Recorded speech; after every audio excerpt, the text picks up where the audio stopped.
Muito bom, gente. Continuando aí o nosso curso de previdenciário. O que a gente está vendo? Então, de onde vem todo o dinheiro para a Seguridade Social?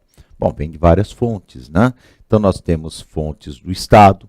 O Estado, ele aloca recursos para a Seguridade Social. Então, na Lei 8.212, que nos interessa mais para o tipo de concurso que a gente está focando, é mais o orçamento fiscal da União. Então, sai um dinheirinho dos impostos federais, mas sai também, fortemente, claro, como poderia deixar de ser, por meio das contribuições sociais para o financiamento da Seguridade Social, que é a contribuição previdenciária sobre a folha de salários, contribuição social sobre o lucro líquido, PIS/COFINS, PIS/COFINS e importação, são duas realidades diferentes. Perfeito. E depois tem o terceiro braço de financiamento, que é o quê? O que a gente chama, própria legislação chama, de outras receitas, que a gente começou a ver no último encontro. Vamos continuar.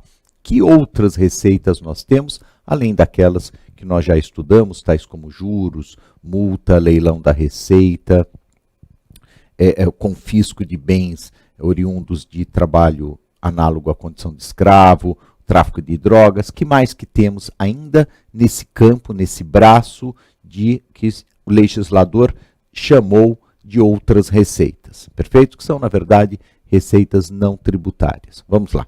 Então, a gente vai vendo aqui no material que nós vamos ter a remuneração pela arrecadação das contribuições de terceiros, SESI, SENAI, etc.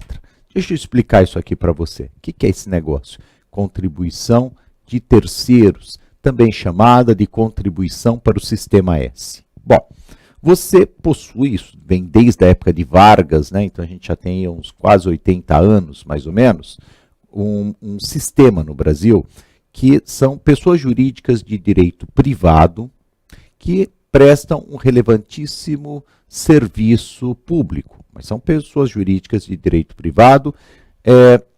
Normalmente, elas são relacionadas com o sistema sindical patronal.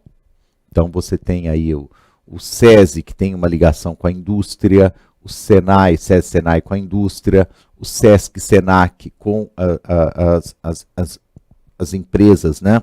Os sindicatos patronais dos comerciários, e assim vai. Então, você tem o sistema chamado Sistema S. Os mais tradicionais, SESI, SENAI, SEBRAE, também você vai ter o SENAT, SEST, SENAT do setor de transporte, o SESCOP das cooperativas de trabalho, não só de trabalho, as cooperativas. Depois você vai ter também o SENAR, que é do campo do setor rural. Então, isso tudo basicamente a gente chama de Sistema S. Perfeito. Só que isso não é tributo, claro, não é tributo, até tributo, desculpe, mas não vai para a Previdência Social. Vai para o SESI, vai para o SENAI, vai para o SESC, ok? Aquela arrecadação.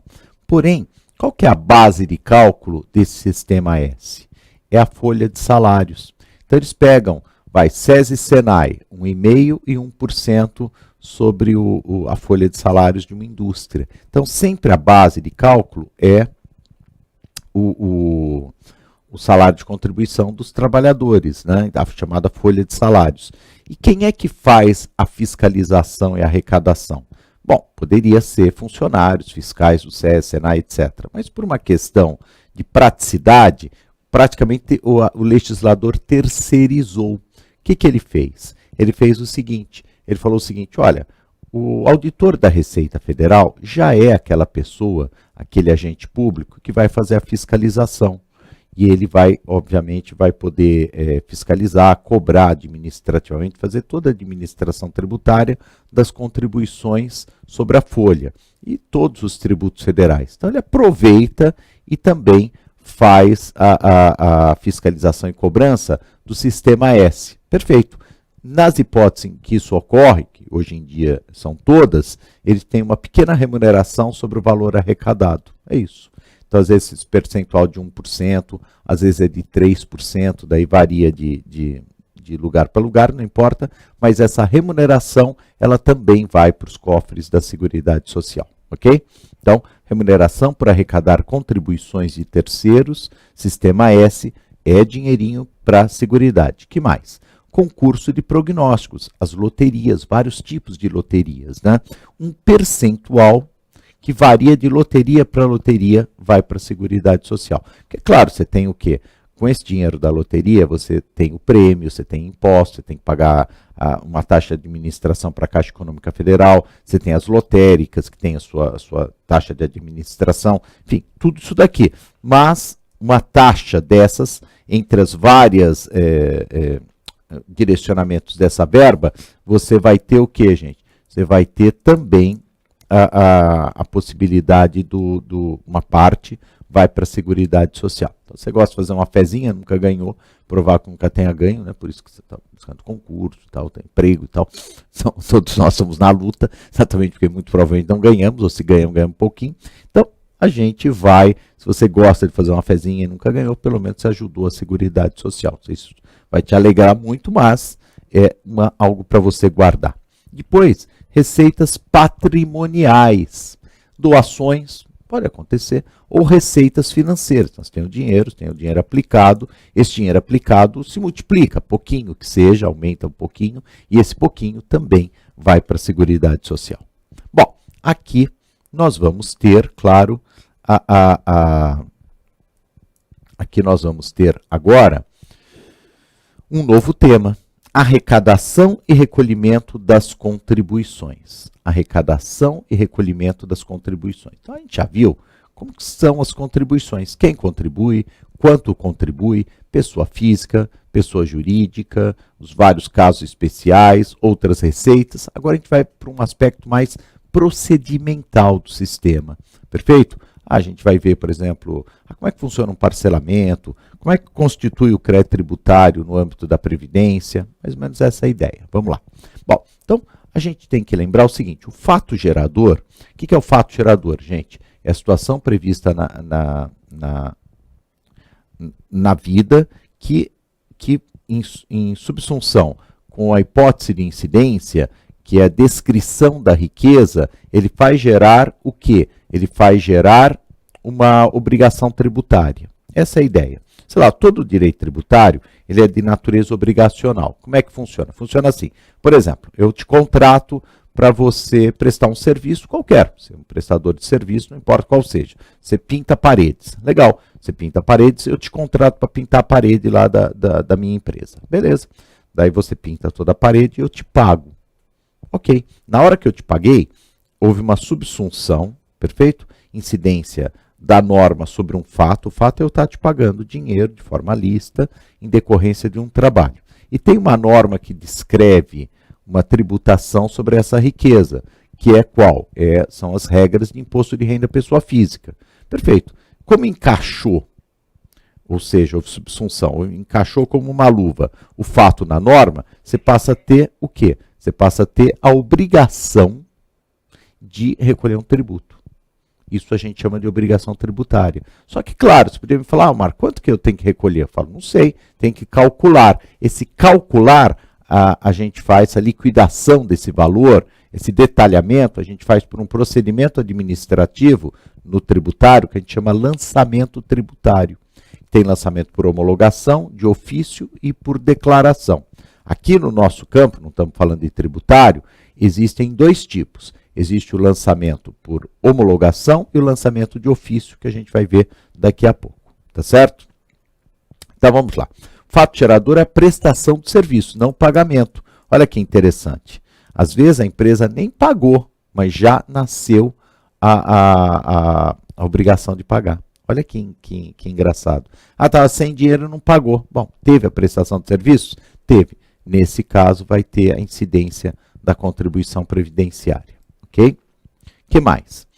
Vamos dar uma olhadinha aqui na lei 8.212/91, artigo 33, parágrafo 7º. Fala assim, o crédito da Seguridade Social é constituído por meio de notificação de lançamento, de auto de infração e de confissão de valores devidos e não recolhidos pelo contribuinte. Bom, na verdade, você tem três tipos de lançamento, mas eles nascem mesmo na prática do previdenciário. Você tem esses dois tipos aqui que estão resumidos no 33, parágrafo 7º. Deixa eu tentar passar um pouco essa ideia, vou usar aqui o quadro marrom para a gente ter uma ideia do que eu estou falando. Vamos lá. Então, em primeiro lugar, tem que ter o fato gerador. Vamos lá. Fato gerador. Deixa eu pegar aqui uma caneta um pouquinho melhor, para a gente, senão você não vai enxergar nada. Fato gerador. Fato gerador na contribuição previdenciária, qual é, gente? A prestação de serviços pelos trabalhadores. Na prática vai ser o pagamento, mas já falamos que em tese pode ser só a prestação de serviço. Então, faz de conta que eu tenho 2 empregados na minha empresa que recebem o salário. Então, esse é o fato gerador, tanto para eles contribuírem quanto para mim. O fato gerador, ele faz nascer a obrigação tributária. Obrigação tributária, gente, que no caso daqui da Previdência, qual que é? São de 2 tipos. Você tem uma obrigação tributária principal, que é pecuniária, né? Pagar alguma coisa, que vai ser o quê? Pagar a contribuição previdenciária. Legal. Contribuição previdenciária. E você tem a obrigação tributária acessória. Obrigação tributária acessória. Beleza? Obrigação tributária acessória, que é a parte mais documental. Então, por exemplo, emitir uma nota fiscal, fazer a GFIP, o E-Social, etc. Tá. Depois, nasceram essas 2 obrigações. Para concretizá-las, você tem que passar por meio de um lançamento. O lançamento existe o lançamento por homologação e o lançamento de ofício. E daí vai nascer o crédito previdenciário. Vamos voltar aqui e fazer essa leitura do 33 novamente. Vamos lá. Então, o 33, ele vai fazer o seguinte, parágrafo 7º. O crédito da Seguridade Social é constituído por meio de notificação de lançamento. O que é isso? Notificação de lançamento, gente, é o lançamento de ofício.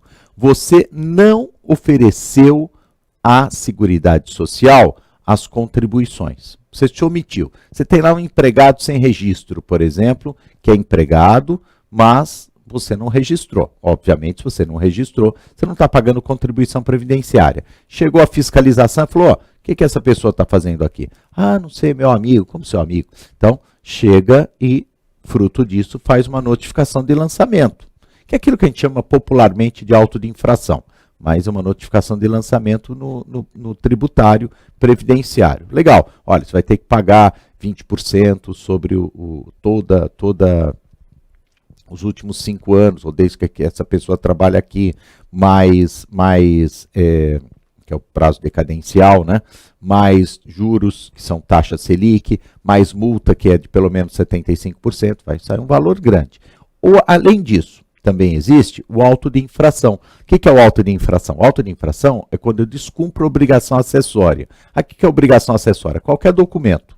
Emitir uma nota fiscal, no caso aqui da Previdência, não oferecer aquela documentação que a gente chama de DCTF Web ou E-Social, né, que antigamente a gente chamava de GFIP, enfim, todos esses documentos você tem que pagar uma multa. Se você não emite uma CAT, Comunicado de Acidente de Trabalho, você também tem um auto de infração. Se você não atende a fiscalização, fecha as portas para fiscalização, vai pagar uma multa. Tudo isso a gente chama de auto de infração. Então, a notificação de lançamento, obrigação principal, dinheiro. O auto de infração, descumprimento de uma exigência, de uma obrigação de natureza documental, ok? E não recolhidos ou ainda, confissão de valores devidos e não recolhidos pelo contribuinte. Aí é diferente. Aí eu não soneguei. Aí eu falei que efetivamente era devido. Então, eu coloco no ato declaratório, né? Fala assim, olha, eu tenho 3 empregados, eles ganham R$2.000 cada um, coloco tudo certinho. Isso constitui o crédito tributário, é um outro tipo de lançamento, é o que a gente chama de lançamento por homologação. Tá ok? Bom, esse é um tema importante, a gente continua a arrecadação e recolhimento das contribuições no próximo encontro. Até a próxima.